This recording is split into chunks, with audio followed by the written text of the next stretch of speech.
So what do we have? Periodic table of the elements. Everything you know about in the universe, everything you've ever encountered, the air you breathe, the wood that you burn for warmth, the metal that your car is made of, computer chips, anything that you can possibly think of made of matter is made up of one or more of these elements on the periodic table, which are bonded together in different configurations. You can think of it like building toys, like Legos or something, where the elements are the individual building blocks and they all have their own character. And when you combine the blocks in different ways, you can create completely different substances with completely different properties. Even if you make them out of the same materials, if you structure it differently and build it differently, like you can with Legos, then you get totally different, essentially totally different, substances. So we have kind of a blow up of what it looks like, one of these little squares here. So in every one of these squares, we have the name, in this case it's mercury. And then we have underneath that a number in bold here, every one of these, we have the atomic number. We're going to talk a lot more about the details later, but the atomic number is how many protons exist in the nucleus of the atom. The atomic number is what makes all of these elements different. All of these elements, the main difference they have is the number of protons in the nucleus that defines the character of the element. So mercury, for instance, has 80 protons in its nucleus, in the center there. Then we have the symbol Hg. Notice Hg doesn't look anything like the word mercury. That's because a lot of these symbols come from the Latin words that were originally used. So Hg is from the Latin word for mercury. So some of them don't quite match, but most of them do. And then we have here, it's called average mass on this table. In your table, it might say atomic mass, or it might even say atomic weight. So this number down here is exactly what it says. It's the average mass of a sample of these atoms, or of one of these atoms. Now it's an average because in nature, there's slightly different flavors of these atoms. They're called isotopes. And so you have to kind of have a weighted average of all the different flavors out there to pick one number for the mass of the atom. Now that's getting into a little more detail. We're going to have an entire lesson on that. For now, just know that this number here is the number that we use for the mass of the mercury atom, or a mass of a sample of mercury atoms, and it's kind of an aggregate average of all the different flavors of mercury atoms, which we call isotopes, that exist in nature. It's a weighted average. All right, and we'll talk about the units and what the numbers mean a little bit later. And in this table, in the corner, we have something called the electronegativity. That has to do with how strongly the atom attracts or doesn't attract electrons. So we're going to talk about that a lot more later. You can pretty much ignore the electronegativity until we get to those lessons later. What I really want to do is to just kind of like broadly outline what this table is. So at the upper left, you have the element hydrogen. Notice there is a number 1 above the H, and the symbol for this is H for hydrogen, so that makes sense. And there's a number 1 here. This is the atomic number of hydrogen. That means there's only one proton in the center of a hydrogen atom's nucleus. And underneath here, 1.01 means the atomic mass is 1.01. We're going to talk about the units of atomic mass later. All right, and then this electronegativity, we'll talk a little bit more about that later. But what I mostly want to focus on is the symbol here is H. It has an atomic number of 1, which means 1 proton in the nucleus. And then as you bounce all the way over to the right of the table, we come to element number 2. So you would think that element number 2 would be over here somewhere, but the way you read the table is it goes 1, and then you have 2 over here, and then you have 3, and then 4, and then you skip over this white space. We'll talk about that later. Then we have 5, 6, 7, 8, 9, and 10. And then we come back over here to 11 and 12. And then we skip over here to 13, 14, 15. Now, the biggest question everyone has when they see this table is, why is it set up like that? Why do we have these big gaps? Why isn't it just a nice little table that's a rectangle? Well, that has to do with exactly the details of how the electrons that are orbiting the atom are, how they're filled. Electrons don't behave the way you might think. And they only fill, and when I say fill, they only occupy the orbits, quote unquote, around the atom in certain ways. And this table is really constructed based on how the electrons are filled. So if you see big gaps, it's because of the way the electrons are filled into the orbitals, we call them, which are something that we learn a lot later. So in the beginning, I just need you to kind of accept that you do read the table left to right, and any gaps that you see, and if it's stretched or looks weird, that just has to do with the way the electrons are filled, which I can't explain to you now because we have to kind of build our way up to it. But once we know how the electrons are filled, it's going to make total sense why there's a big gap right here and why there's so many of these elements here, but they're not really up here. That's all going to make sense when we can talk more about how the electrons in the atom are filled. Now, before we go any further, we're not going to do a deep dive into the atomic, theory right now, but I do want to kind of give you a little bit of a picture to start with, right? So you have a situation where you have a nucleus. The nucleus has a positive charge, and then you have an electron that's kind of going around this nucleus. Now, this is the picture that we tell everybody, that the electron on the outside is going around and around and around like a planet or a solar system. But we now know that electrons aren't like planets, okay? And that's the one thing I really want to really encourage you to think about early on. Yes, I'm going to draw these pictures. Yes, I'm going to lead you to believe that it's kind of like a solar system. But at the end of the day, in the back of your mind, I want you to remember, or just kind of keep it back here, that it's not like that. Electrons are not little balls that go around and around. They're not. Electrons are actually waves. And I do mean that literally. They are waves. In fact, all matter that you know and that you can touch, they're all waves. And that's really why quantum mechanics is so weird and so hard to accept, because it doesn't look like waves. But when you zoom in on stuff and you do experiments with electrons, they actually behave like waves. So it's really not orbiting, it's kind of waving. It's more like a wave that dances around this central nucleus. But for the purpose of visualizing it in the beginning, it's very helpful to think of it as something that orbits around like a solar system. So it's okay to think that. Just in the back of your mind, I want you to know that it really isn't like that. And I'm going to lie to you now a little bit, but then we're going to change and kind of tell you what we really think things look like a little bit later. Now, we have one proton in the nucleus. And because we have one proton in this nucleus, this is the hydrogen atom. Now, there's one proton in this nucleus, and there's one electron. Notice that you have a negative charge and a positive charge, +1, -1. So if you look at this atom from a distance, +1, -1, if you add them up algebraically, +1 and you add a -1, you get 0. So from a distance, the atom looks neutral. It doesn't look like there's any charge on a hydrogen atom, any net charge, because when you look from a distance, you have equal and opposite charges, +1 and -1. And all atoms behave like this. If you look at this chart, if you look over here at helium, right? This 2 in the atomic number spot, it means there's 2 protons. But all of these atoms are what we call neutral. They have equal number of protons in the nucleus and also electrons that go around the nucleus. And all of them look neutral because if you have equal and opposite number of protons and electrons, then from a distance, it's going to look like a neutral object.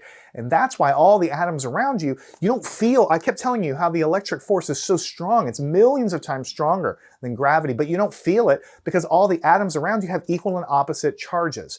So they don't look like there's any net charge. It's all canceled out with positive and negative, the proton being positive and the electron being negative.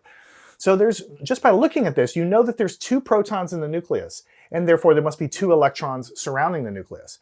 If you look over here at phosphorus, you know from this number there's 15 protons in the nucleus, and therefore there must be 15 electrons surrounding the nucleus because a phosphorus atom is neutral, right? Before anything happens with chemistry, if you just have a neutral atom, it has to have equal and opposite numbers of protons and electrons. Over here, tungsten. This is in light bulbs, right? There's 74 protons in the nucleus of tungsten, and because of that, a neutral tungsten atom has to have 74 electrons surrounding the nucleus, in a cloud surrounding it. So in your mind, think of that solar system orbiting with all those protons in the middle and all those electrons going around, but just know that that picture is not really right, and we're going to revise that picture as we go on, but that's a good place to start. The other thing to tell you is I'm kind of leaving something out here. These numbers, 1, 2, 3, 4, and so on, they tell you the number of protons in the nucleus, but actually there's also, for most of these elements, there's also neutrons in the nucleus. So in the nucleus, you have protons, which are positive, neutrons, which neutrons have no charge at all. And then you have electrons surrounding. So neutrons make the atom have mass. I mean, it does contribute to mass, but they don't have any charge. So neutrons don't really participate in chemistry. They don't really, they're very important for nuclear reactors and nuclear, when you try to break apart an atom or fuse an atom together, they're very important. But neutrons don't have really much at all to do with chemical reactions. In a chemical reaction, what we're mostly concerned with is we have these electrons on the outside of the atom, and these electrons are transferred and shared to the other atoms you're reacting with, and they can then form chemical bonds by the electrons on the outside clouds sharing and making new molecules and new compounds and new substances by joining these elements together in different ways. But since this is an overview lesson, the main thing I want to impress upon you with this periodic table is that the left-hand side of the table are the metallic elements. These are the metals here, and in fact, these in the middle are metals. You see the nickel is here, the copper is here, the silver is here, the titanium is here, the gold is here, the mercury is here. And these are the metals here. And then over on the right-hand side, these are the non-metals over here. And you know that they're non-metals because you have things like nitrogen, oxygen, fluorine, chlorine, iodine. None of those things are metals. And so on the left-hand side, you have the metals, the metal side of the periodic table. And on the extreme right-hand side, you have the non-metals. And as you move this direction, the character of the elements begin to kind of change from being metallic to sort of being non-metallic. What do you think about when you think about metals? You think about something that can conduct electricity in most cases. You think about something that can conduct heat very well. You think about something you can pull into a wire and it's ductile, which means you can pull it into a strand, right? And what do you think about when you think about non-metals? You think about something brittle like carbon, right? Just like charcoal. If you think about charcoal, it just breaks, or graphite, it just breaks. You can't draw it into a nice long metal, right? What about, things like oxygen and nitrogen? Those are gases. And so, of course, they're not metals. So those are the characters of the elements on the right side of the table. Now, between the metals on the left and the non-metals on the right, notice there's this little staircase which sort of divides, the staircase sort of divides the metal half of the table from the non-metal half of the table. That's what the staircase is. Now, the elements right on the boundary of the staircase, those are the ones that have some character of metals, but also some character of non-metals. So the elements near the staircase, the boundary of the metal and the non-metal, they would have maybe some ability to be drawn into a wire, maybe some ability to conduct electricity, but also maybe they have some non-metal character, like maybe they're not very strong, or maybe they don't conduct electricity as well as gold or some other, copper or some other metal like this. So let's look at the elements right on the border here, right? Well, the big one is right here, silicon, Si. And I know that you all know that silicon is the main element we use to build all of our computer chips. The reason we use silicon to build computer chips is because it's right in the middle between being a metal and being a non-metal. So we can build a circuit so that when we build things like a transistor in a computer chip, we build it out of silicon because it can conduct electricity when we want it to, meaning it can turn on, but then it can stop conducting electricity like a non-metal when we also want it to, which means it can turn off. And all computers are built on being on or being off. And if you build something that can turn on and off really fast, then you can build you can build a computer, something that follows instructions. You can build a memory chip, and that's all built out of silicon. But we also build computer chips out of germanium in some cases, and even gallium in some cases. And these other elements here have their own uses as well. Notice that carbon is pretty close to the boundary as well, and carbon is mostly we're mostly made of water, but carbon is essential for life. So carbon's a very special element that has some character of metal, some character of non-metal, and it can bond. Carbon can bond in ways other elements can't. They can make very long chains of compounds or chains of atoms, which your DNA in your body is a very long chain, billions of base pairs long, and that chain is how life can, exist. So that's the main thing I wanted to get at, kind of like impress upon you before we jump into the details of this class, is that we have a periodic table.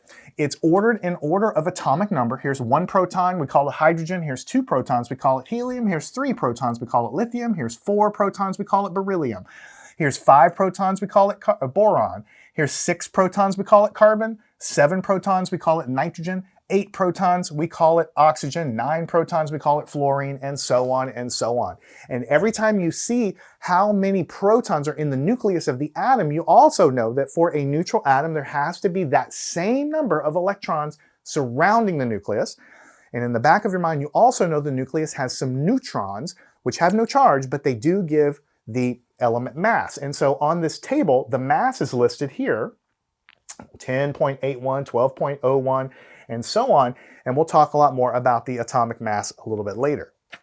Now, I want to turn your attention to something interesting, and that is if you keep going up this chart, you get to neon, which is a gas. Go back here to sodium, magnesium, and kind of keep going. Up here around element number 26 is iron, Fe. It comes from the Latin ferrous. And that's why the symbol for iron is actually Fe, but it's right here. It's not too far up the periodic table, really. There's a bunch of elements beyond iron.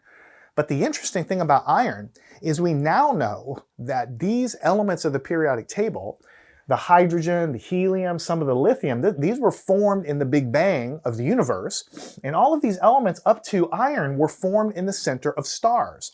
So in the center of a star, you take the hydrogen, that's what was mostly available in the universe, and gravity compresses it together and it fuses together. Notice we have 1 proton in each hydrogen. You fuse them together, maybe you get something with 2 protons in the nucleus, and we call it helium. And then gravity compresses the helium together. Each of those helium atoms have 2 protons, and you make heavier and heavier and heavier elements in the fusion inside of the star. This process continues, creating all of these elements up until iron. Then you can't make anything heavier than iron inside of a star.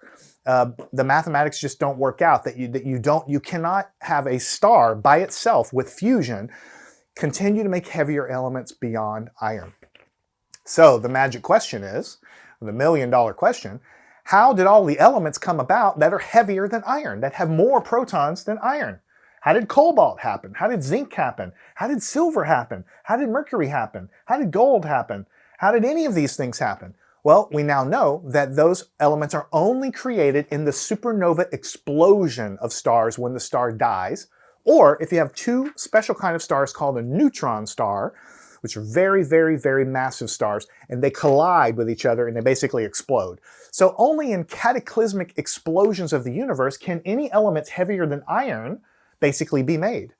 So essentially, we now know that there's a cycle in the universe of stars being born, and then they die, and then they blow up, and then after they blow up, the gravity brings them together again, and they form a new star, and they blow up, and this happens over and over again, and as that process continues, we make heavier and heavier elements in the periodic table. So we know that our solar system has experienced several cycles of these stars blowing up and kind of recoalescing again, because we can find these elements like gold and lead, and they had to have been involved in a supernova explosion. Now, let's take a look at the bottom of the periodic table. We have all these elements that you're familiar with, gold, mercury, lead, you've heard of those. And then we have kind of like 2 blank spots here. And down below the table, I've listed 2 long rows of very weird sounding elements. One row is called the lanthanide series here, and the other row is called the actinide series. All right, and I may be mispronouncing that, but you get the idea. And we have, these are fairly heavy elements here. And the way this table is constructed is that this entire 2 rows here fits inside of here and pushes this table off to the right. And this kind of fits inside of here. Now, the reason we draw these 2 rows down below is because if we draw the table all spread out, then I can't fit it on a page. So every textbook you'll ever see, you'll see those 2 rows at the bottom, but those 2 rows really do live here and push the table. The whole thing gets pushed to the right, but you can't print it on a page easily, so you always see it down below. And also, as you get heavier and heavier and heavier elements, especially toward the end, this table has up to element 118. That's the heaviest element that we know about now. But all of these very heavy elements are all radioactive, because when an atom gets so heavy that the nucleus is so incredibly huge, then the nuclear force holding the nucleus together is not really strong enough to hold it very well. And so occasionally a neutron will pop out and just leave, or a proton will decay into something else. And so then you have radiation, you have radioactive decay. All right, so the elements up at the top of the table, they're all very stable. They were created in the early universe and the early stars when they supernovaed. And then you had these other elements here in the middle, which were created as stars were born and as they had supernova and they died at the end of their life. And then you have these elements that we've only created in particle accelerators to bombard atoms together and to try to create them, but they're all radioactive, the heavy ones, and they only last for a nanosecond or some very small fraction of a second. So we have up to element 118, but you cannot hold a bucket of element 118. It's not stable. It's going to immediately decay into something less massive because the atom is so big, it just the nuclear force can't hold it together. So for the purpose of chemistry, we're mostly going to be focused on the top half of this table. Yes, you will have problems with some of these elements here, but most of the time we'll be dealing with these elements at the top. And when you deal with organic chemistry, we're mostly going to be concerned with carbon, nitrogen, oxygen, and hydrogen. Hydrogen is also very, very important. All right, so that's an overview of the periodic table. Let me make sure I have not missed anything. So we have about 100 elements. I told you that, 118 currently. Most of the heavy ones are totally radioactive. Ordered by atomic number, going from atomic number 1 all the way to atomic number 118. That means this heaviest one has 118 protons in the nucleus. There's also a bunch of neutrons in the nucleus, giving that atom mass as well. And then we talked about the atomic number for carbon and kind of like how to look at it at the chart there. And then we talked about some of these atoms come from some of these symbols on the table come from their Latin roots. Like a lot of them make sense. Like yttrium is Y for the word yttrium. Zr is zirconium for the word zirconium, right? It's chromium, Cr for chromium, manganese, Mn for manganese. But iron is from the Latin ferrous. That's why it's Fe, so that doesn't quite match. And there are other examples here. Copper. Copper, where's copper at? If I can find copper. Copper is right here. The symbol for copper is Cu. That doesn't really make a lot of sense. Cu comes from the Latin cuprum, right? Cuprum. And what's another example? Lead. Lead is right here. The symbol for lead is actually Pb. That doesn't make sense. It looks like peanut butter, but it actually goes with lead.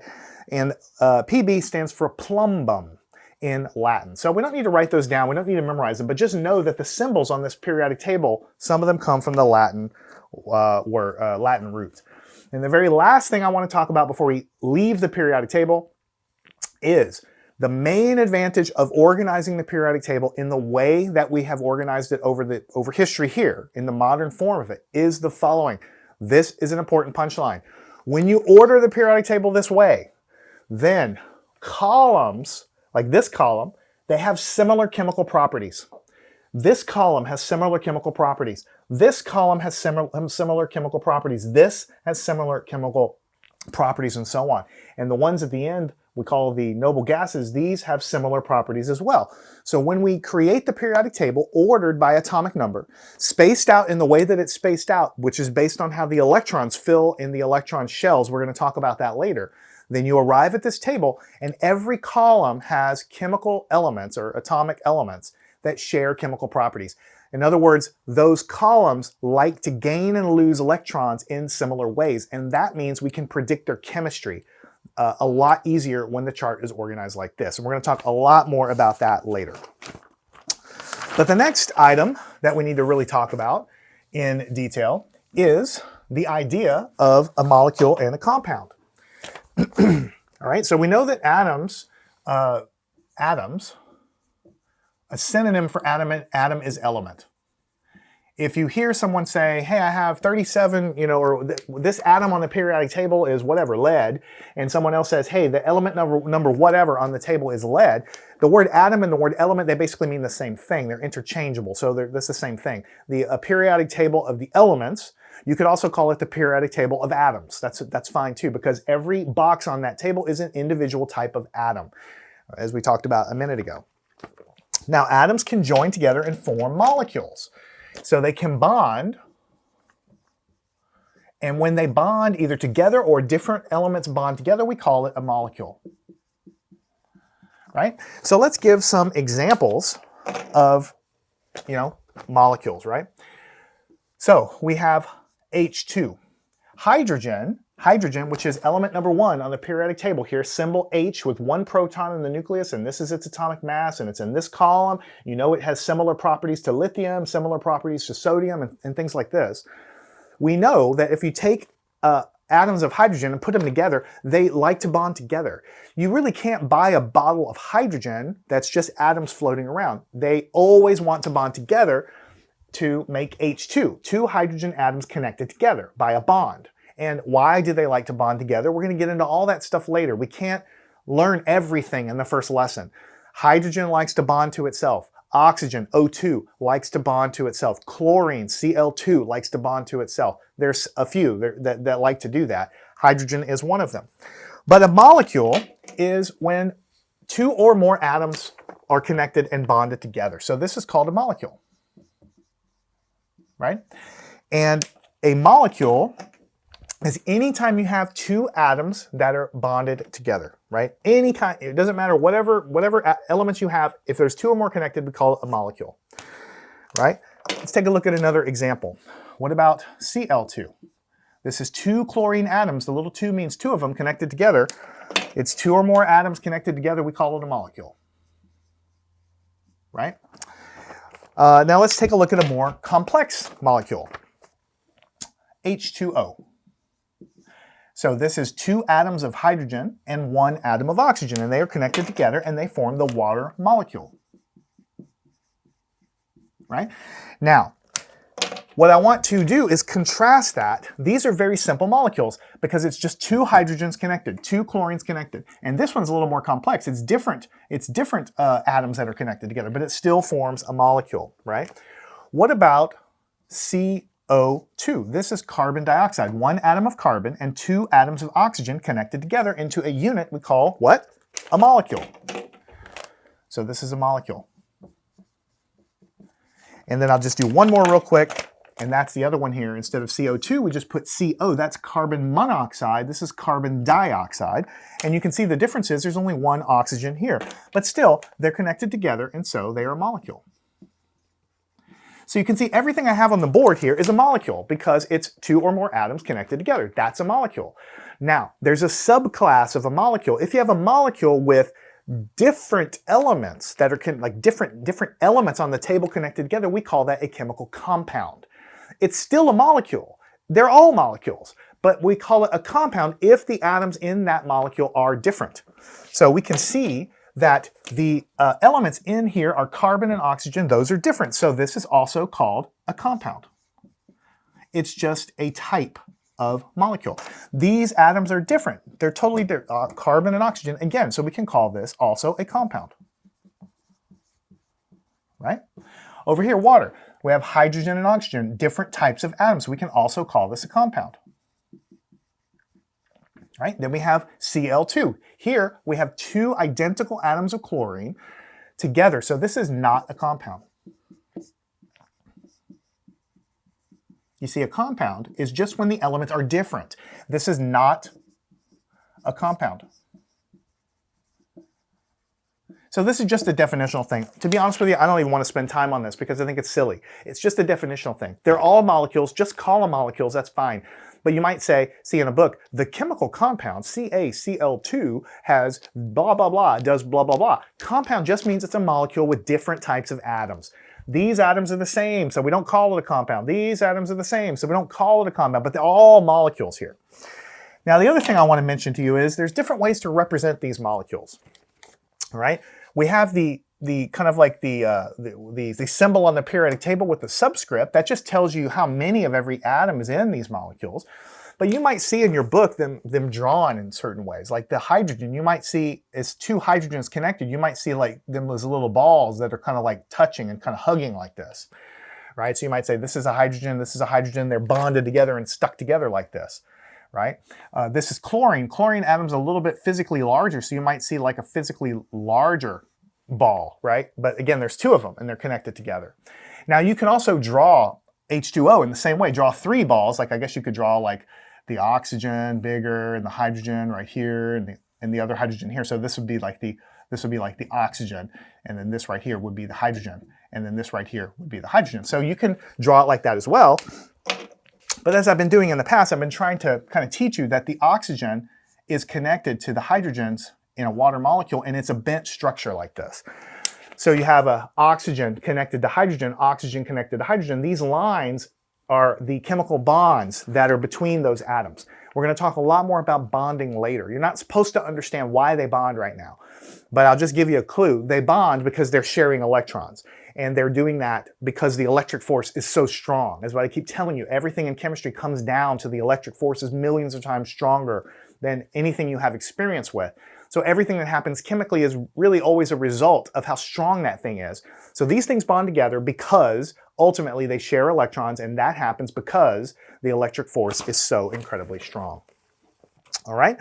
And this bent shape, we're going to talk a lot about geometry. What does this look like? What does this look like? What does CO2 look like? Is it bent also? We're going to talk about all these, right? What does CO look like? What does that structure look like? We're going to talk about all of these in a future lesson.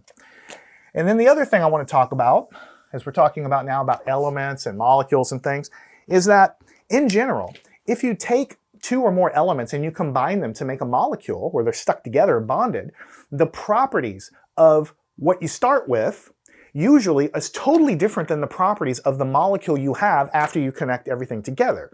Like the properties are totally different usually, right?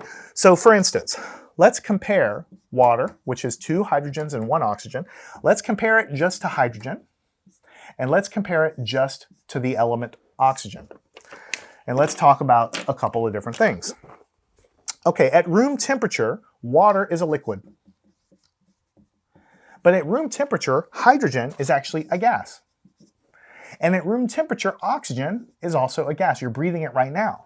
So at room temperature, the two things that go into making up water are in a completely different state of matter, but somehow when you put them together, they form something that's in a liquid phase that can be poured, you can drink it, you could dissolve things in it. It is a completely different character than what made up the molecule, and that's in general true.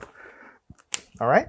Water in general has a boiling point, I'll put P for boiling point, of 100 Celsius. You all know that at sea level, it's about 100 Celsius to boil water.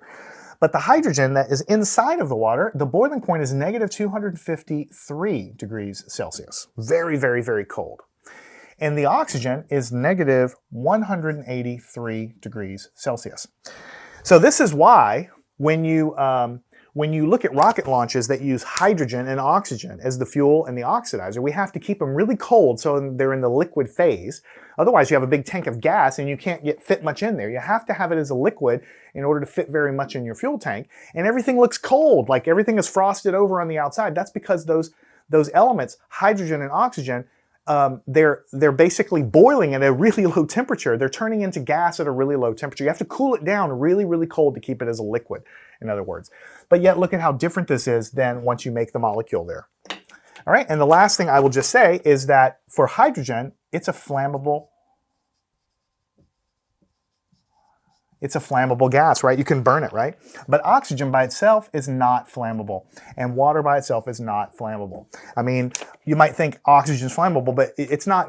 The idea of burning something is combining it with more oxygen. That's what burning is. Oxygen doesn't like to combine with more oxygen when you light it, but oxygen is required for other things to burn. So by itself, oxygen is not flammable. It doesn't burn by itself. You have to give something with the oxygen to burn.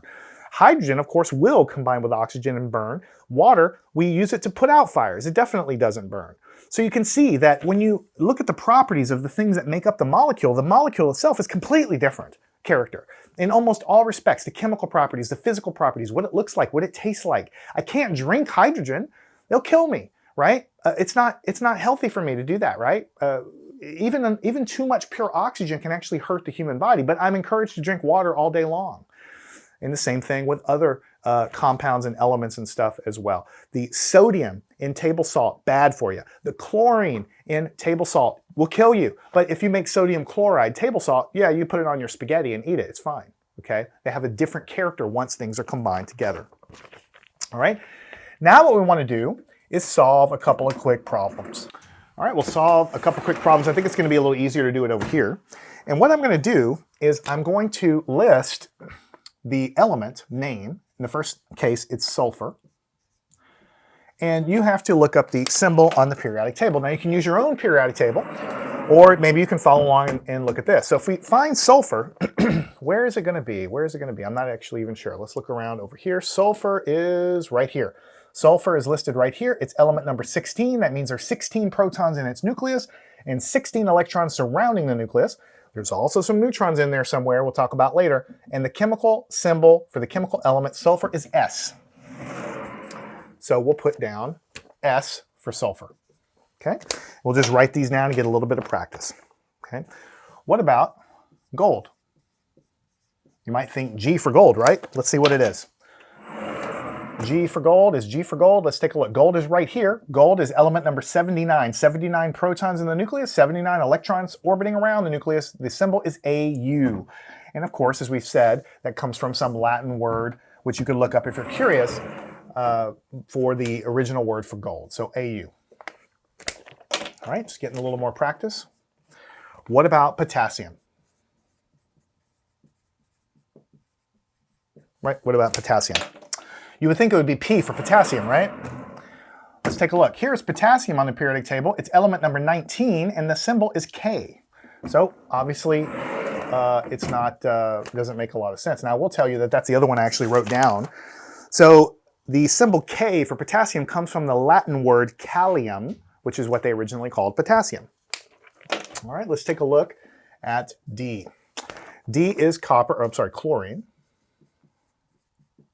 What's the chemical symbol for chlorine? We look in the periodic table, and it's right over here. Here's chlorine. The symbol is Cl. You would think it's maybe CH, but it's not. It's Cl. So here's the chemical symbol, Cl. Next, we have copper. Okay, copper. And where is copper on our table? Where is copper on our table? Right here, copper, element number 29, and the symbol is Cu. Cu. Okay. All right, now we're going to do the reverse. Instead of giving you the name and you put the symbol, we'll do the reverse. I'm going to give the symbol. In this case, U is the symbol. What is the element? U. So all you have to do is look for U on this table. And or in the table that you have in your book. Where's it at here? It's down near the bottom, because I already know the answer, of course. It's cheating a little bit. Where is it at? Here it is. U is right here. And the symbol for, or the name of U is uranium. That makes sense. U for uranium. You all know uranium is important in nuclear reactors and things like that. And it has some radioactivity associated with it because it's such a heavy element. And so U is uranium. Okay. Next one, what about Ni? So grab your table out, see if you can find Ni. Okay, Ni is right here, and that's nickel. We'll write down nickel. Okay. Next, Na, one of the most important elements actually. Na, where's Na? Na is right over here. And actually stands for sodium. This is, again, a Latin word that started with Na, but it actually goes with the English word sodium. Sodium. Okay? Very reactive element. If you put sodium in water, you'll see it spontaneously catch on fire. And there's a chemical reaction there we'll talk about later about that. All right, next, Al. Probably could guess what Al is. All right, let's take a look. Where is Al? Al is right here. That's aluminum. That makes sense. Al goes with aluminum.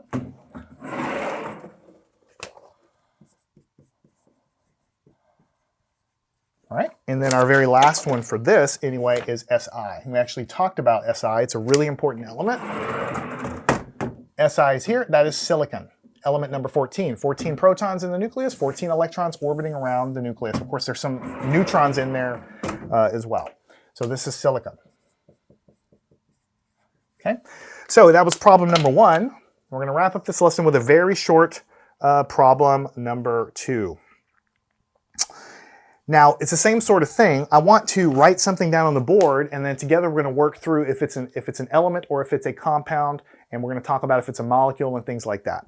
So, problem number 1 here. Calcium chloride, which the chemical equation for, the chemical symbol for this is CaCl2. So 1 atom of calcium, 2 atoms of chlorine connected together, that's called calcium chloride. Is this thing an element or a compound? So remember, elements are all of these things. Those are the individual boxes on the periodic table. That's called an element. That's the smallest unit you can get, where you can divide matter up and you have something that can't be divided any further and retain its character, right? If I divide down and get a bunch of silver atoms, if I try to break apart the silver atoms, then I just have electrons and protons in that, and it's not silver anymore. So those elements are the basic building blocks of things that we can build, you know, more complicated arrangements of. But we have different elements here, and so it can't be an element. And also, this is called a compound because it's different species there that are bonded together. So this is a compound, which is what we talked about on the board a couple minutes ago. All right, problem number 2. Sample of sulfur atoms. So if I order from a chemical supply house a bunch of sulfur atoms, is that a compound or an element? Well, you can look in the periodic table. We've already kind of looked it up because that was problem number 1 there. We know sulfur is one of the elements on the periodic table. Where is it? Right here. And so if you have a sample of just pure sulfur atoms, that's not a compound because a compound has to be 2 or more different kinds of things connected or bonded together. And if we just have a sample of sulfur atoms, can that be a compound? No, it has to be an element. So this is an element. Or you could just say it's a collection of atoms, right? And then here's our very last one. Now this is kind of a little weird. Let's take a look at something you probably haven't heard of, cytosine, right? Which is a part of DNA. So part of DNA, and it contains, it's a long molecule, and it contains hydrogen and carbon and nitrogen and oxygen. So is that an element? No, it can't be an element because these are all individual elements, and we're telling you that they're connected together. They're forming part of, it's not the entire DNA, you know, a DNA strand or anything, but it forms part of a base of DNA, and it's made up of these multiple different elements. So this has to be a compound. All right. That wraps up this lesson. We have done a tremendous amount here. We have introduced the periodic table, which is already, it's like its own thing that you really have to like focus on, right, and understand. And then we talked about more or less how the periodic table is organized, that it goes in order of atomic number 1, atomic number 2, atomic number 3, 4, 5.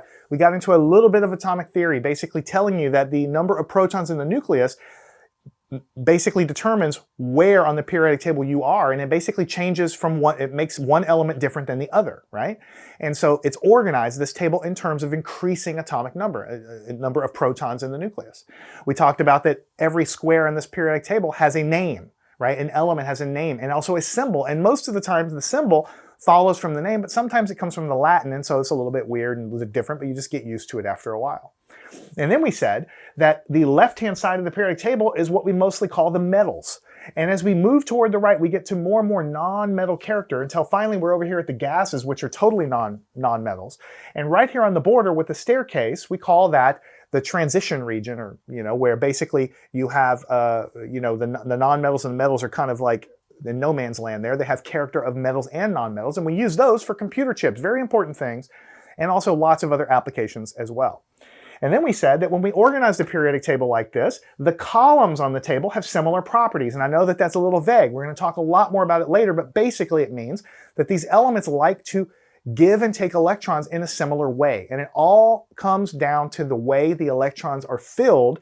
Right now I'm just telling you that there's a bunch of electrons surrounding the atom, but they're actually filled in a very specific way. And the way in which they're filled is reflected in the table. And so things that are in the same column, they like to gain and lose electrons in a similar way, which means the chemistry of those elements in the same column are basically similar. So sodium and lithium actually act similarly, not exactly, but similarly chemically, and similar with the other columns as well. Then we talked about, you know, compounds and molecules and elements and just trying to understand the difference. Very important material. Some of these lessons in the beginning are long because there's a lot to get through. And if I slice it up into a million pieces, I'm going to lose a little bit of what I'm trying to say. I'd like you to watch this a couple times until you feel comfortable with what I'm saying, and then follow me on to the next lesson. We'll continue to build your skills. Learn anything at mathandscience.com.